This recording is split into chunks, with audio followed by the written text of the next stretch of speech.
Bonjour et bienvenue pour une nouvelle vidéo lecture sur la chaîne de Rose Steinmetz. Donc aujourd'hui, je vais vous parler d'une de mes dernières lectures en urban fantasy. Je vous présente Les Ombres d'Édimbourg de Anna-Nira.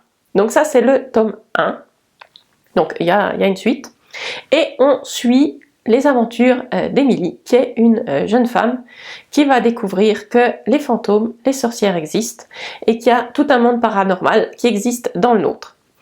Donc, une des grandes forces de ce roman, c'est la façon dont Édimbourg est décrit, où il y a plein de vraies descriptions, de vrais endroits, qui se mélangent avec les mythes et la fiction.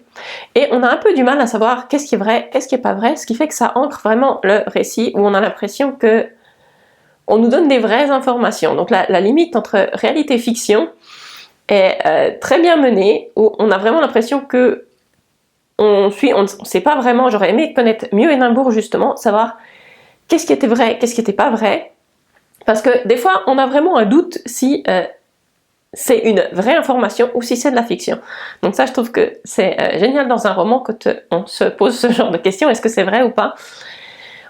On découvre plein de choses sur Édimbourg, on va suivre Emily qui est une jeune fille avec un fort caractère, qui est un peu perdue et assez attachante parce qu'elle est en train de découvrir que les fantômes ça existe vraiment, et en plus elle est une sorcière, donc il y a plein de choses à encaisser, mais elle garde pourtant son fort tempérament, son langage assez coloré, et elle est assez combative pour être un personnage principal intéressant à suivre tout au long de l'histoire. Parce que finalement, celle qu'on connaît le mieux dans l'histoire, c'est elle.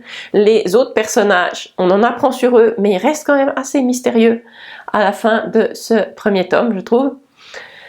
On suit les personnages, c'est un roman qui est assez dynamique, on passe d'une catastrophe à l'autre, il se passe des choses tout le temps, donc on les suit vraiment le long du roman pour aller d'un problème à l'autre, découvrir des choses.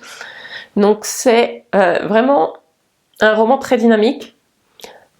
C'est un roman de fantômes, mais c'est pas de l'horreur non plus. Donc il y a des moments qui sont un peu inquiétants, mais ça vous empêchera pas de dormir la nuit non plus. Donc ça c'est juste la limite qui me convient bien en général.